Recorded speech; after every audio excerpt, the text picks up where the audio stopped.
this is the place to do it. Hey, travel reporter John Bartell here. You're watching Bartell's Backroads. On this episode, we're checking out some of the most unusual homes, hotels, and hideouts. And we're gonna start things off in San Luis Obispo, where we're gonna check into one of California's most quirky and pinkest landmarks, the Madonna Inn. Pink is the color of passion, at least according to Aerosmith, and this place has a whole lot of pink and passion. This is sort of like a confetti bomb done right. Welcome to the Madonna Inn, San Luis Obispo's most eclectic hotel and restaurant. Sugar and spice. The 110-room hotel attracts vacationers of all kinds. That's because each one of the rooms has a different theme. This room has been stayed in by Katy Perry. Now, it may look like this place was painted with a cotton candy machine, but tour guide Audrey Pierce assures me that the color scheme has a deeper meaning. Mr. Madonna loved when Mrs. Madonna wore pink. He thought it was the best color on her, and he thought that it was a color that made people happy. The owners of the hotel, Mr. Alex Madonna, was a contractor and entrepreneur, and Mrs. Phyllis Madonna was a beauty queen turned artist. The couple built the place back in 1958 to attract curious travelers on Highway 101. I would definitely say that they were eccentric people. Well, it takes an eclectic mind to build an eclectic place. The Madonna Inn was built on over 1,000-acre ranch, and many of the features were built using several large boulders weighing over 200 tons each, including this man-made waterfall. This is our waterfall that rushes at full capacity every hour on the hour. If you thought that waterfall was impressive, check out the men's waterfall urinal. It's a must-see if you visit the restaurant and gift shop. Colorful relics litter the property. Between the fine dining, the cliffside pool, and the rugged horseback trails, there's no way I can tell you about everything at the Madonna Inn. You are not guaranteed to see it all.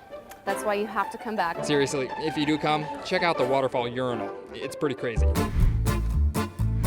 Perched on a windswept stretch of Mendocino coast, the St. Orres Inn and Restaurant greets you with whimsical Russian-inspired domes and handcrafted redwood cabins. Along with the beachside peace and forest echoes, you'll uncover the tales of early 20th century fishers and loggers whose stories still linger in every beam and window frame. As you walk through the door of St. Orres, you'll be greeted by a pack of miniature schnauzers. That's Chuggy, Honey Bunch, Sweet Pea, and Smooch. Co-owner Rosemary Campifornio says that the inn is pet-friendly, but not just for dogs. We've had pigs here, we've had peacocks here, we've had cats here. St. Orres is located in the little coastal town of Wallala, a region rich with Russian history and not too far from Fort Ross State Park, an old Russian fur trading company. St. Orres, that was the George St. Orres family, homesteaded a lot of land in this area. That Russian history influenced the architectural design of St. Orres. Rosemary says that her business partner Eric Black started building it back in 1971 out of old recycled wood from an old sawmill. All these beams were the structure, the bones of the old mill. Eric and Rosemary built their hotel on top of the old existing Seaside Inn, which was abandoned on the property, and you can see it in some of the rooms. The siding off and replaned it and put it back up here. So each room is individual, but it's all the old wood from the old hotel. It took about 5 years to build the hotel, and as business grew, they added a series of cottages, which have a similar Russian look and feel, and they're tucked away in between the property's redwood forest, each one hand-built. It was really a labor of love, and we were young kids. If you're hungry, St. Orres Restaurant is known for its locally sourced food and handpicked by Rosemary. Literally handpicked. So I'm a forager, so I forage for the berries and the mushrooms. On a side note, Rosemary's also a falconer and has trained many birds of prey. Did you hunt with them? I didn't hunt, but I captured because I was basically interested in education. Well, if you've ever wanted to sleep in a teepee without roughing it, you'll find your chance right here in San Bernardino. The Wigwam Motel has been luring in road trippers off Route 66 for decades with its concrete teepees and classic roadside charm. Well, you won't find rawhide or tent poles in this teepee-shaped motel. The rooms here are far from being culturally accurate. Do you suppose that Wigwams always had air conditioning in there? Probably. Okay, gotcha. Route 66 is known for its odd roadside attractions, and before modern interstates bypassed much of the historic 66, wigwam motels just like this one were pretty common. In fact, there were 7 of them across the U.S. So it was a franchise roadside attraction on Route 66, and this is one of 3 that's left. Samir says the other 2 are in Holbrook, Arizona and Cave City, Kentucky, but none of them have a 2-story wigwam. Look at that! The upstairs isn't for sleeping. This is where Samir's father, Jagdish Patel, keeps his Route 66 memorabilia. How much have you driven of it? Oh, I drive in the 3-4 times all the way to Chicago. Really? Jagdish bought the place in 2003 because he loves the road tripping history of Route 66, and he also loves meeting travelers like Kevin and Gail Douglas. Yeah, it's comfortable. It's really good. We didn't know what to expect, to be honest. It's quirky. Yes, it may be a little quirky, but when you're trying to make memories on Route 66, the Wigwam Motel is an unforgettable place to do it.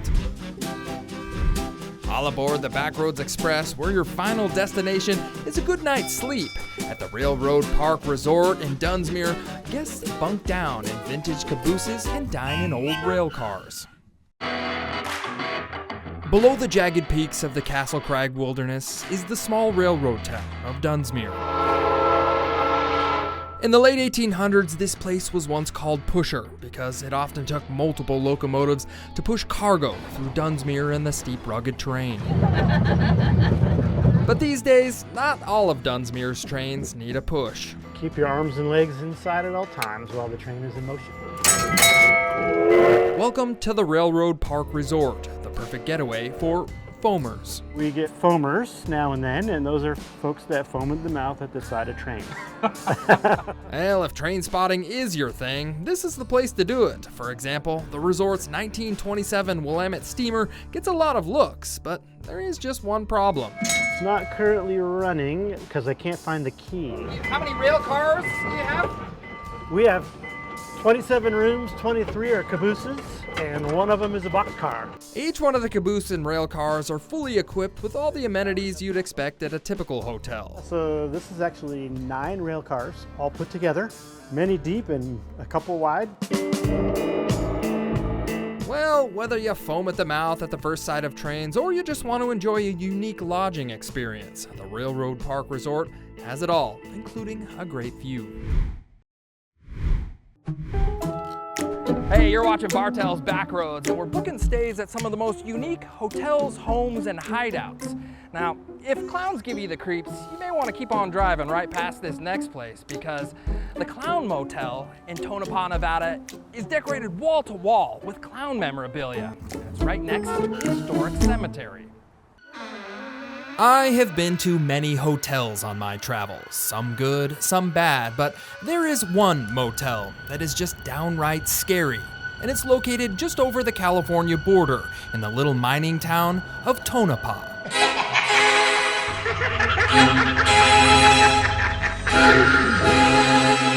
Welcome to the world-famous Clown Motel. Believe it or not, but this place actually has really good reviews. This place called the Clown Motel, the scariest motel in the United States. Now, most motel owners wouldn't boast a scary night's sleep in their establishment, but that's not the case for Clown Motel owner Vijay Mahar. We need clown. Every time we talk about the clown, what do we do according to the clown? The whole clown theme has been a solid business model since 1985. Before Vijay bought the place, Leona and Leroy Dave built the motel. They did it in memory of their father Clarence Dave, who collected clown memorabilia for some reason. After Clarence's death, his kids decorated the motel with his clown collection. We counted. Today, almost 5,333 clowns.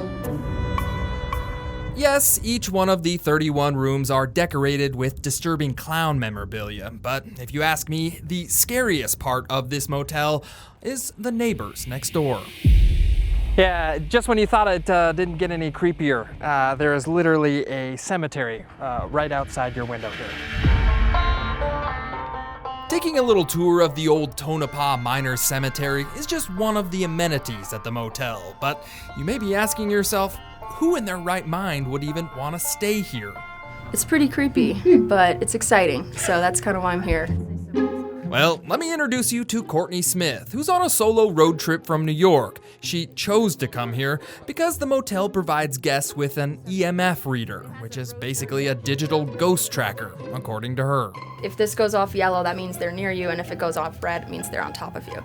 So when I was in my room, it went off red when I was in the bathroom. So that was cool.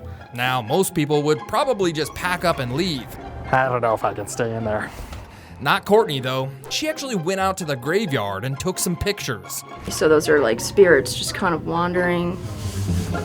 Courtney only stayed one night, but Keith and Althea Hall are here every day cleaning the motel. And yes, they have some ghost stories too. So I can feel them sometimes, I have like here. Not a week goes by that the husband and wife cleaning duo doesn't hear a strange voice, see items knocked over, or feel a strange presence in the room. But if you ask them, it's no big thing. You get used to it. It's probably no surprise that the horror movie industry is capitalized on the Clown Motel, but what may be a surprise to you is how many movies have been filmed here. Last 5 years, we make 4 movies. So our average is every year 1 movie. The endless list of movies and TV shows have provided a constant stream of advertising for the Clown Motel. But when VJ bought the place 5 years ago, he had never heard of it.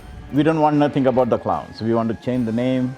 But after staying just one night at the hotel, he realized the clowns were the sole reason why people from all over the world come to stay here. After buying, we know what is the value of this clown. Well, you may not get room service or a continental breakfast at the Clown Motel, but I can almost guarantee you that you will have an unforgettable experience. If you've ever looked up and wondered where the Milky Way feels close enough to touch, we found the spot for you. At the Eastern Sierra Observatory, just outside of Bishop, the skies go dark and the stars go bright, and every telescope feels like a portal to the edge of the universe. Let me tell you something about the skies in the Owens Valley. It's huge. I don't know if it's because you're surrounded by the nation's tallest mountains or because the land here is so spread out, but one thing's for sure, if you look up, you'll be reminded just how small you are in this world. We are situated here at an old gold mine called the Polita Mine. If you're looking for a front row seat to the Owens Valley sky, you may want to head to the Eastern Sierra Observatory and stay a night in a shift pod. Very cool, spacey looking tent. Built for the desert, really. There's no cable TV, no air conditioning, and no running water, except for the hot tub. But what this place lacks in amenities, it makes up for in a spectacular night sky.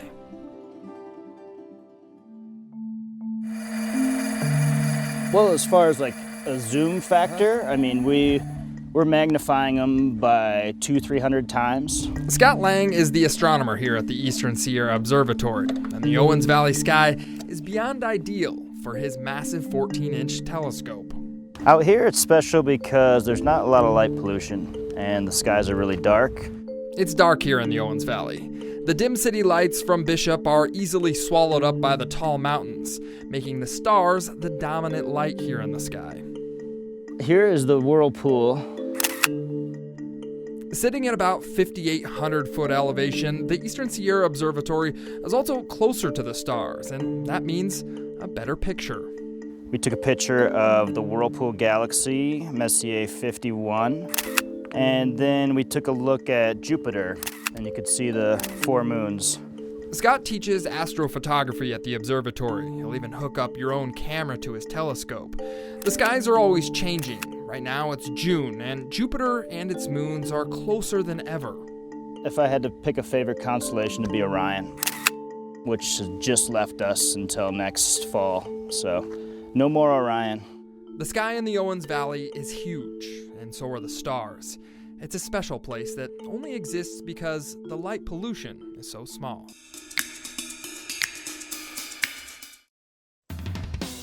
Welcome back to Bartell's Backroads. Have you ever wanted to wake up in a place that mixes a little whimsy with the wild Pacific breeze? Well, this next place is definitely for you. Out on the coastal town of Mendocino, they've converted water towers into cozy sleeping quarters.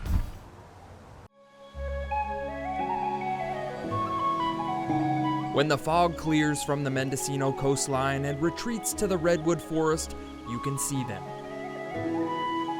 They are everywhere. Some are tall, some are short, and some look like they're falling apart. There are a lot of water towers here. There are a lot of water towers. We're somewhere between 24 and 30 left. Mendocino is affectionately known as the town of water towers.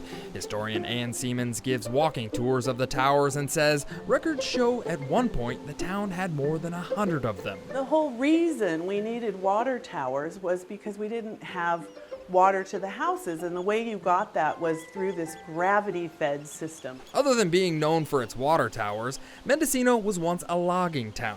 Redwood trees were actually discovered by accident after a cargo ship wrecked on the coast. The first sawmill was built in 1852, and the town prospered until the 1930s. The mill closed up, the Depression happens, and the town goes into disrepair. What happens is the artists move here. Those artists revitalized the town, and Mendocino became a tourist destination.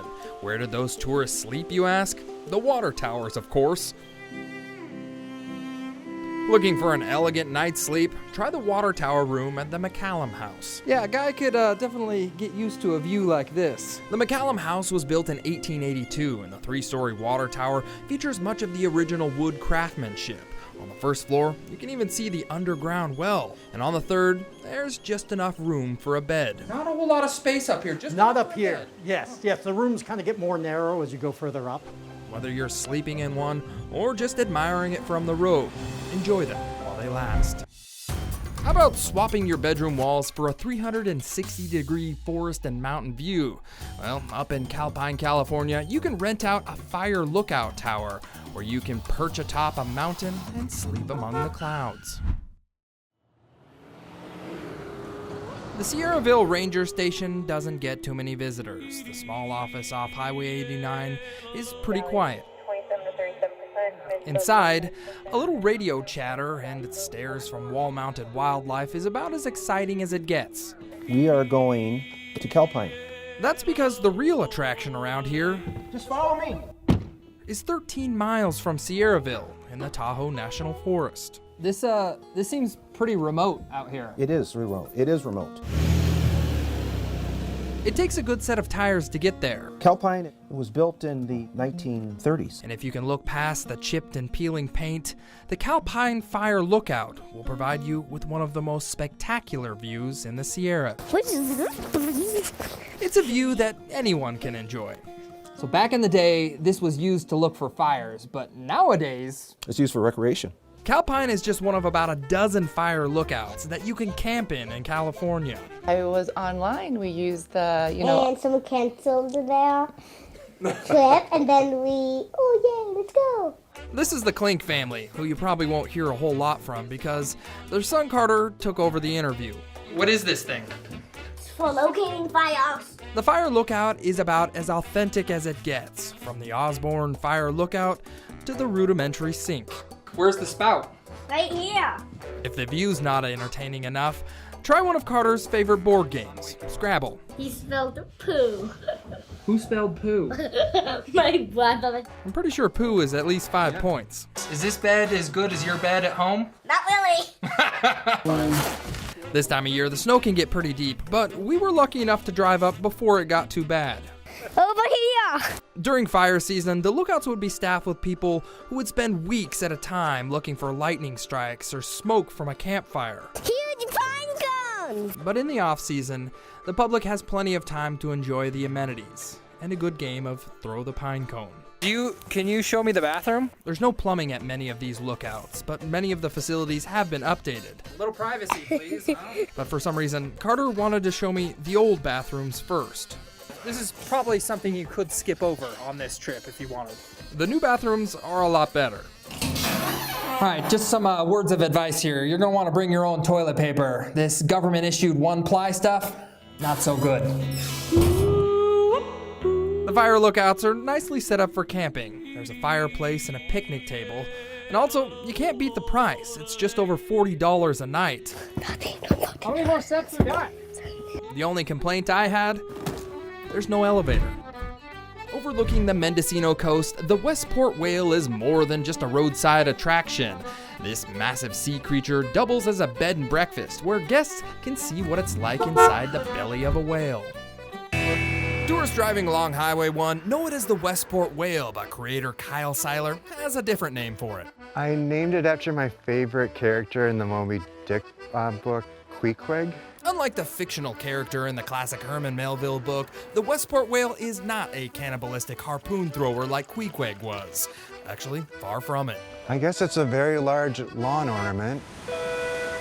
Kyle's inspiration for the Westport Whale came in 2008 after drinking a few adult beverages, then seeing a real whale breach in the ocean. I just felt like that was a sign, so I went to the garage, I got a shovel, and I started digging a hole in the yard.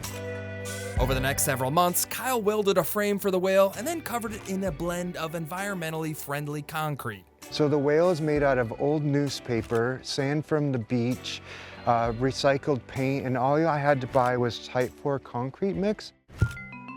These days, Kyle rents out the property to vacationing tourists. You can't sleep in the whale, but you can sleep in the adjacent building, which used to be an old blacksmith shop. All they did was make like horseshoes and wagon wheels. Inside the nautical-themed vacation rental, you'll find fish on the wall, sea-themed mosaics, and a collection of whale art. So every guest that stays here, I ask them to make a piece of whale-inspired artwork. Well, you're not guaranteed to see a real whale when you come to Westport, but you could take a selfie with the next best thing. Standing tall on the sands of San Diego, the Hotel del Coronado is where Victorian charm meets Hollywood fame. From Some Like It Hot to modern blockbusters, this seaside icon plays host to movie stars, mystery, and more than a few legendary stories. It can easily be seen on California's southern coast. It's the shining star of the San Diego Bay. And its architecture is what put the resort town of Coronado on the map. That's why I'm glad we're going to Florida. What's in Florida? Millionaires. But when Marilyn Monroe stayed here in 1959, Hollywood made us believe that this very beautiful California building was the Seminole Ritz in Miami, Florida. The mayor of Miami was not very happy that a Southern California resort was chosen to represent Florida. This is the Hotel del Coronado, affectionately known as the Del. It's the second largest wooden structure in the world, and it's one of the last Victorian seaside resorts. It's also the film location of the romantic comedy Some Like It Hot. About two men that witnessed the St. Valentine's Day massacre in Chicago and are in hiding now from the mob. Those two men are actors Tony Curtis and Jack Lemmon, who ended up disguising themselves as women and joining a traveling band with Marilyn Monroe. The mobsters do track them to the hotel, and that's where all the chaos and fun ensues. Hotel Heritage Manager Gina Petroni knows all about the movie's chaos. She curated the museum and researched the hotel's extensive film history. One of her favorite scenes was with Tony Curtis on the 4th floor balcony. He shimmies down the front of the Del, jumps on a bicycle, and takes off. Because it's so close to Hollywood, the Hotel Del played many roles in the movies. It's been blown up, drooled on, murdered in, and Baywatched. The Hotel Del's been featured in over a dozen movies and TV shows, and actors aren't the only famous people staying here. The hotel has a long list of dignitaries too. Starting with President Benjamin Harrison in 1891, came to stay here. He was our first presidential visitor. We've had 11. The Hotel Del opened its doors in 1888, just 11 months after its construction. The ornate wood carpentry and the installation of electricity made it the epitome of luxury. But back then, the Del wasn't just a beachside resort. It also was a hunting lodge. The original floor was tiled, and so at the end of the day, they would bring in their fresh catch and display it here on the tile floor so people could ooh and on, look at the quail, look at the rabbits that they had. Housekeeping frowns upon displaying dead animals on the floor these days, but there's still plenty of old-fashioned charm lingering around throughout the hotel, including some old ghosts. Sometimes the covers get pulled off of you, the pillow gets pulled out from under you, a lot of lighting issues where the lights will come on or the ceiling fan, the phone will ring, nobody's there. So far, there's no reports of a Marilyn Monroe ghost sighting, but you're welcome to take a tour with Gina, and she'll show you some of Marilyn's favorite spots around the hotel. Thanks for watching Bartell's Backroads and exploring some of the most unique hotels, homes, and hideouts with me. I hope it's inspired you to take a little road trip of your own. I'm John Bartell. Hope to see you on the Backroads.